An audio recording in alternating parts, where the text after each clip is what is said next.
Olá, eu me chamo Jaqueline e irei apresentar o seminário intitulado Panorama Celular e Molecular do Desenvolvimento do Sistema Nervoso Central Humano. Este seminário foi baseado no artigo que é intitulado originalmente The Cellular and Molecular Landscapes of the Developing Human Central Nervous System, que foi publicado no ano de 2016 pela revista Neuron, a qual possui fator de impacto 14.415. A construção do sistema nervoso central humano requer uma orquestração e coordenação de diversos processos moleculares e celulares, e também de uma variedade de células durante um longo período de tempo. A desregulação destes processos pode afetar a estrutura e o funcionamento do sistema nervoso central, né? Podendo levar então a perturbações neurológicas ou psiquiátricas.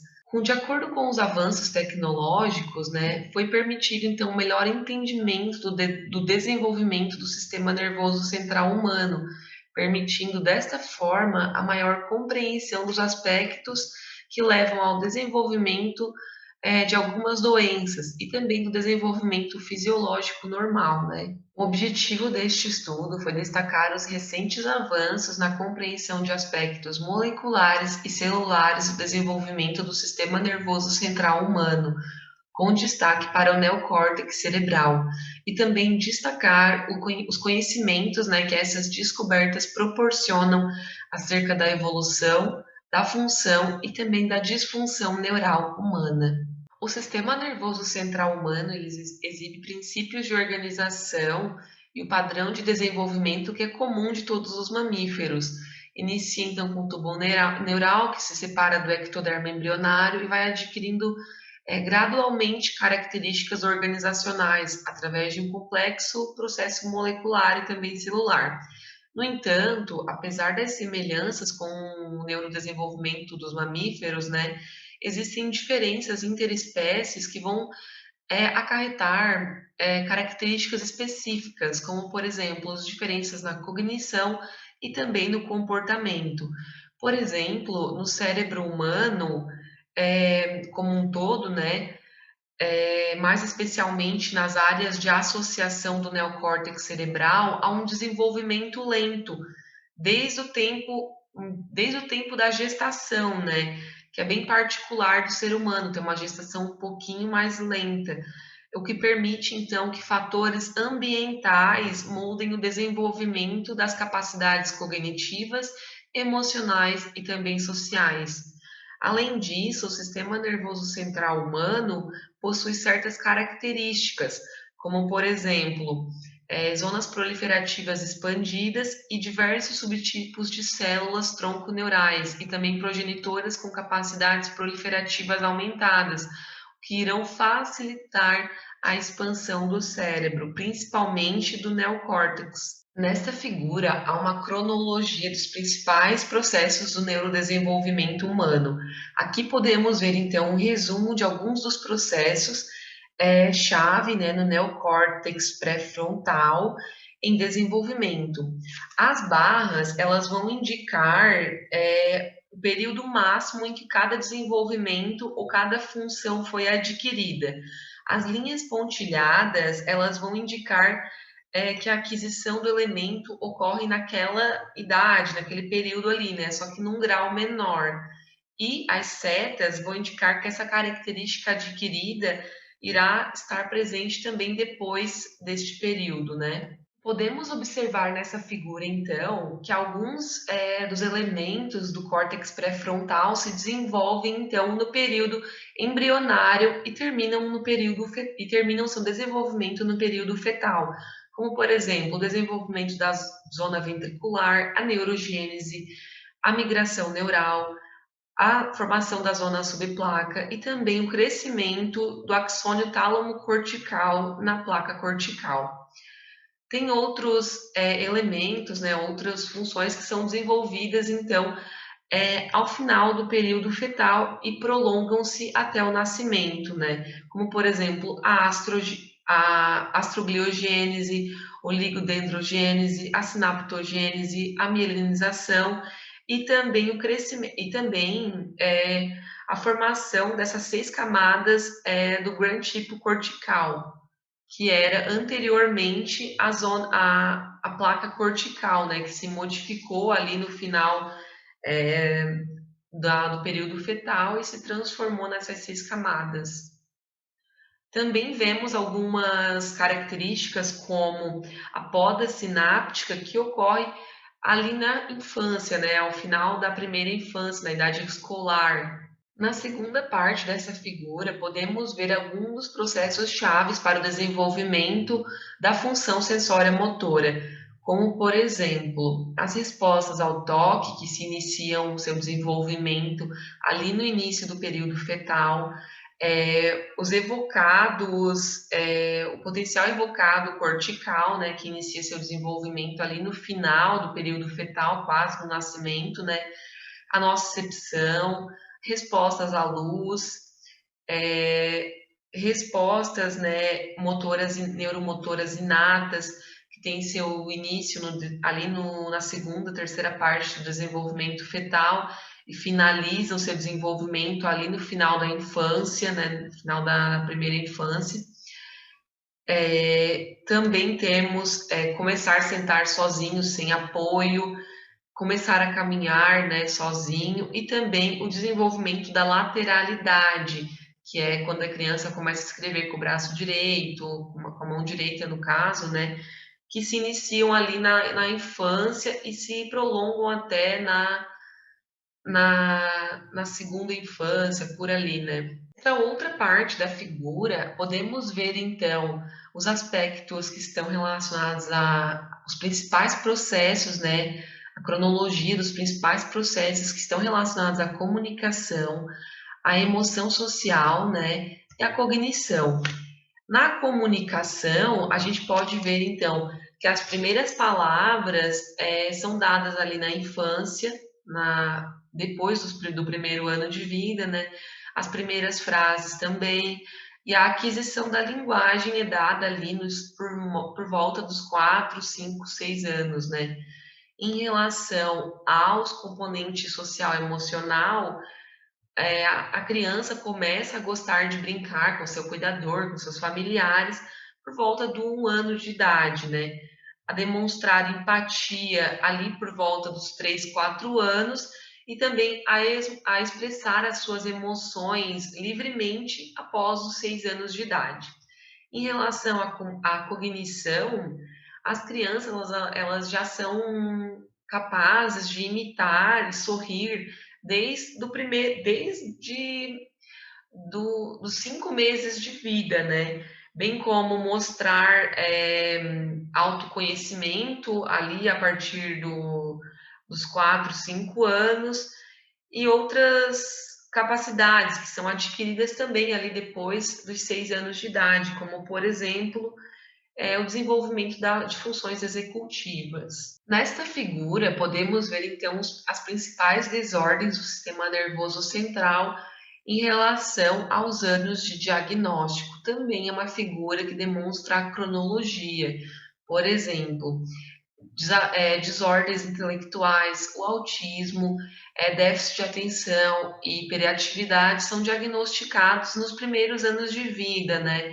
Até ali beirando o início da adolescência. Desordens de ansiedade, elas se desenvolvem no início da adolescência, praticamente, e perduram até a idade adulta, idade idosa, né? Já a esquizofrenia, abuso de substâncias, transtorno do humor, doença de Parkinson, por exemplo, elas têm seu início, a pessoa diagnostica essa doença lá no final da adolescência, ali no início da idade adulta.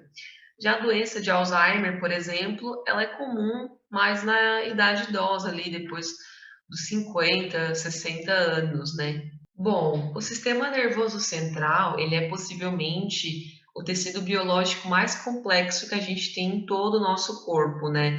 Ele compreende, em média, 86,1 bilhões de neurônios no encéfalo e na medula espinal. Além disso, a combinação da substância branca e da substância cinzenta no córtex cerebral compreende cerca de 16,4 bilhões de neurônios. Em relação ao neocórtex, há cerca de 164 trilhões de pontos de comunicação entre os neurônios, as chamadas sinapses. E o custo metabólico, né, principalmente do cérebro, do encéfalo, é de cerca de 18% do oxigênio do nosso corpo em repouso. E devido à sua complexidade, o sistema nervoso central ele leva mais de 2 décadas para ser totalmente construído. E ele é construído através de processos moleculares e celulares que são regulados com precisão, né?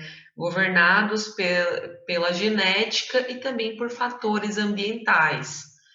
Assim, não é surpreendente que a gente tenha ainda várias coisas do sistema nervoso central que não sabemos ainda, né? Alguma dessas principais indagações que até hoje os cientistas não sabem responder é como o número adequado de células neuronais e gliais e também como as miríades de diferentes tipos de células são especificadas e alocadas, né, em circuitos neuronais complexos. Durante a gravidez, o sistema nervoso central passa por diversas mudanças dramáticas e rápidas. O período do neurodesenvolvimento, né, do desenvolvimento pré-natal, tem duração total de 38 semanas, as quais compreendem o tempo de concepção até o tempo do nascimento, e estas englobam, então, o período embrionário e o período fetal, sendo que o período embrionário é formado por 56 dias ou 8 semanas. Assim como a professora comentou em aula, pode ser dividido, né, esse período de desenvolvimento em 23 estágios de Carnegie, sendo então que no período embrionário é onde ocorre a formação do primórdio do sistema nervoso central, né? E é nesse período onde ocorre a maior taxa de anomalias congênitas, que podem ser então derivadas de mutações somáticas, epigenéticas e também devido a fatores ambientais. Bom, assim como a professora já comentou na aula que está no Moodle, a neurulação é o processo em que a placa neural e as pregas neurais são formadas, né? Ela ocorre muito cedo, assim como ocorre nos demais mamíferos, né? Com a indução da placa neural dentro do ectoderma, né? Imediatamente após a formação da notocórdia. E isso vai ser seguido, então, pelo surgimento do sulco neural, que é formado, então, pelas dobras neurais que vão surgir ao longo de cada lado da linha média da placa neural, né? E isso vai ser formado por volta do 8º estágio de Carnegie, como a gente viu antes. Pouco tempo depois, então, as dobras neurais, elas se fundem para formar, então, o tubo neural, começando no centro da placa, né, e prosseguindo rostral e caudalmente. Então, vai ocorrer os neuropores, né, os neuropores na extremidade rostral e na extremidade caudal do tubo neural, eles vão se aproximar, eles irão separar, então, o sistema ventricular do líquido amniótico. Isso ocorre ali por volta do 11º, 12º estágio. O tubo neural ele é padronizado ao longo da sua dimensão rostro-caudal em prosencéfalo, mesencéfalo e rombencéfalo, né, que formarão então o cérebro. A medula espinal, ela se forma então na região mais caudal aqui do tubo neural. O período fetal, né, ele vai ser caracterizado, então, principalmente pelo crescimento, diferenciação e subregionalização de órgãos, que se chama organogênese. E com relação ao sistema nervoso central, nesse período vai ter, então, um aumento de quase 40 vezes no peso do cérebro. E entre as mudanças morfológicas mais proeminentes, a gente pode citar, então, o crescimento maciço dos hemisférios cerebrais, que ocorre por volta do 14º estágio, e também o surgimento de sulcos e giros na superfície cerebral. Ao nascer, a anatomia macroscópica do sistema nervoso central já lembra a de um adulto. Entretanto, a neurogênese ela vai continuar mais proeminente no cerebelo, E as células gliais, elas são geradas rapidamente durante a primeira infância, né? O desenvolvimento pós-natal inicial, ele também vai ser caracterizado pelo crescimento maciço de dendritos e axônios, seguido então da sinaptogênese, da proliferação glial e também da mielinização, que são mais predominantes então no prosencéfalo e também no cerebelo. Bom, falando um pouco agora sobre a geração e a migração neuronal, os primeiros neurônios a aparecer são os neurônios motores, né, localizados no corno ventral da medula espinal cervical, e os neurônios de certos núcleos e de nervos cranianos no tronco cerebral, por volta do 13º estágio. A neurogênese, ela vai continuar, então, por volta é, do período embrionário e período fetal, principalmente no cerebelo e também no neocórtex. A parede do tubo neural, ela é uma camada, então, pseudoestratificada de células neuroepiteliais, que é denominada, então, de zona ventricular, que vai revestir a cavidade central. Elas vão servir, essas células, né, como células tronco ou células progenitoras, principalmente de neurônios e células da macroglia, né, como, por exemplo, os astrócitos, né, e os oligodendrócitos. Por volta do 21º estágio, as células da zona ventricular neocortical, elas irão gerar, então, os primeiros neurônios da placa cortical emergente. E também por volta do 21º estágio, surge outro compartimento proliferativo neurogênico, que é denominado zona subventricular.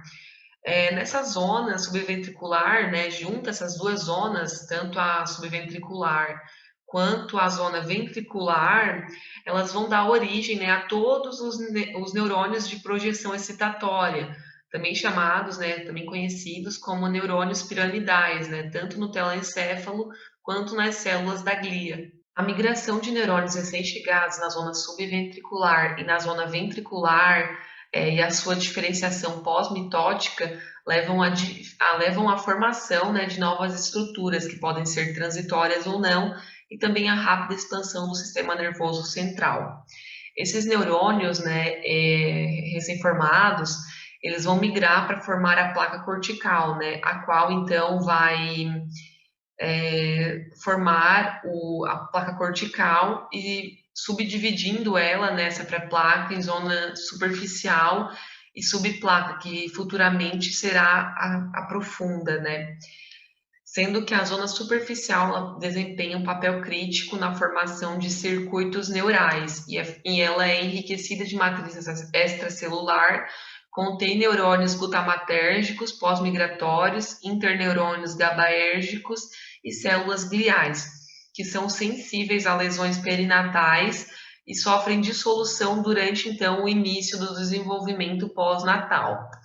Os neurônios, esses neurônios, né, eles vão parar de migrar e eles assumem a sua posição final na placa cortical e então eles vão iniciar o seu processo de diferenciação ali mesmo.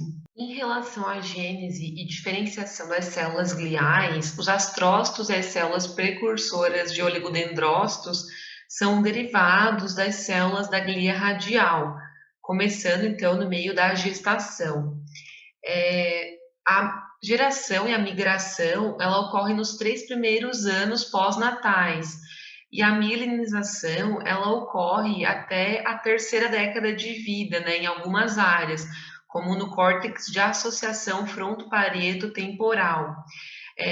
Dados os efeitos inibitórios, né, que a mielina vai ter sobre a sinaptogênese e também sobre a plasticidade, este período pós-natal prolongado de mielinização, ele vai expandir a capacidade de aprendizagem, da memória e da percepção sensorial complexa. Em relação à organização laminar, padronização regional e lateralização do neocórtex humano, 2 tipos de informações espaciais devem ser codificados em neurônios de projeção excitatória na placa cortical.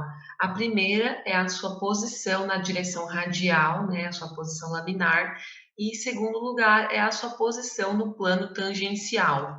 Os neurônios piramidais mais superficiais, eles irão contribuir para habilidades cognitivas e também motoras. No meio da gestação, haverá um crescimento prolongado de axônios, dos dendritos e também da sinaptogênese.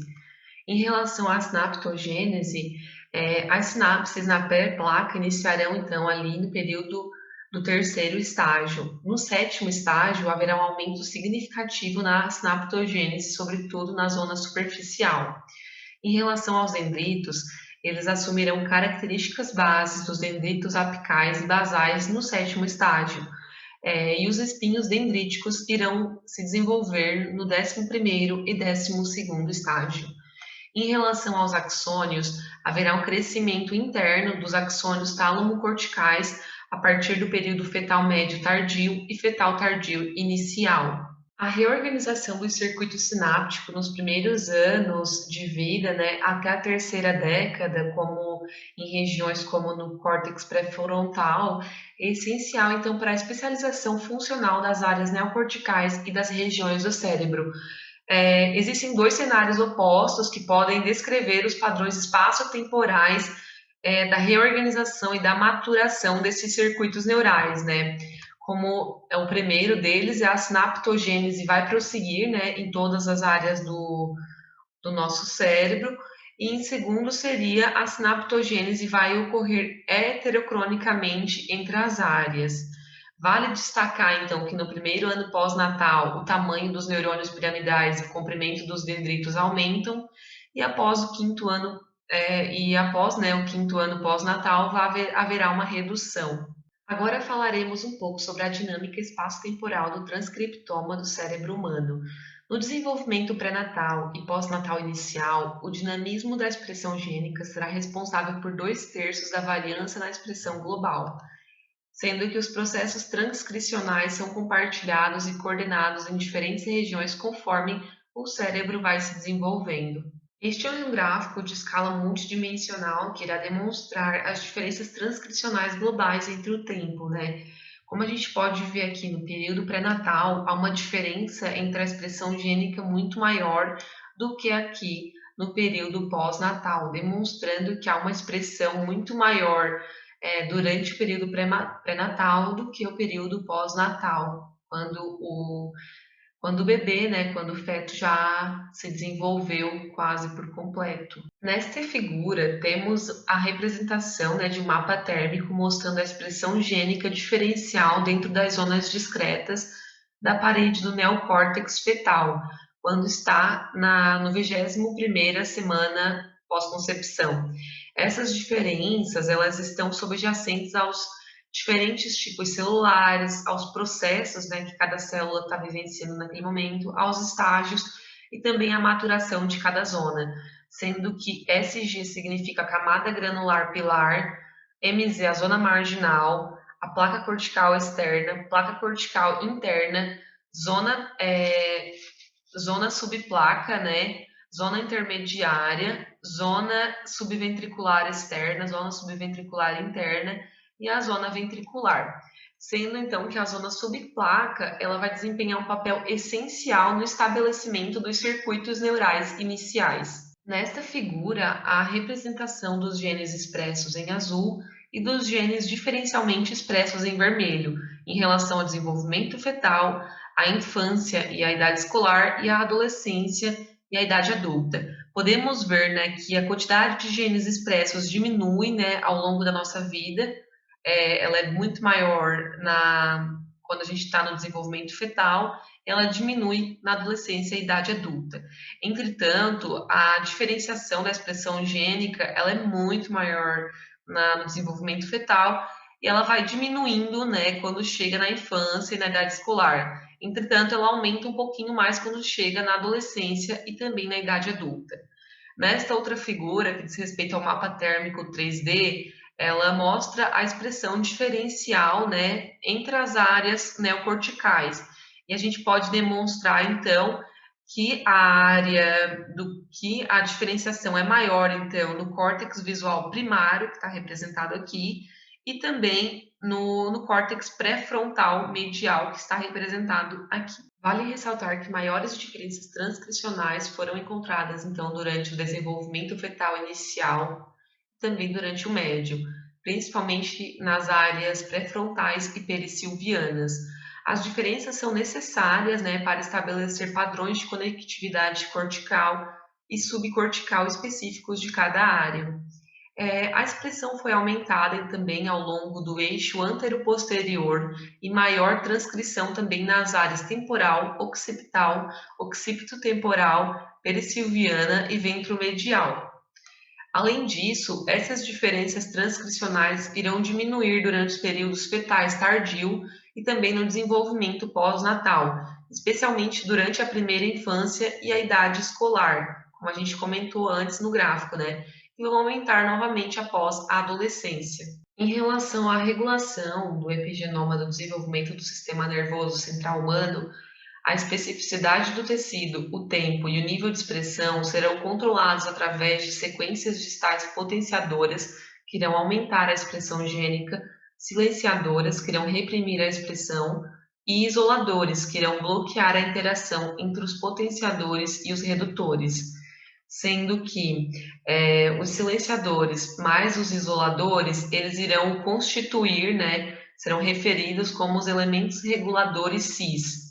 Estes elementos reguladores cis contêm locais para a ligação, né, dos fatores de transcrição, sendo que os fatores de transcrição ligados ao potenciador, junto com o DNA loop das proteínas do complexo mediador, né, elas irão levar à ativação gênica. Em relação à metilação do DNA e as modificações das histonas, a metilação global no córtex pré-frontal humano é dependente da idade, sendo que o aumento da metilação do DNA na primeira infância e na idade escolar levam a uma redução nas diferenças interáreas, né, na expressão gênica e também um aumento na expressão dos genes associados à formação e à regulação das sinapses observadas, então, durante esse período.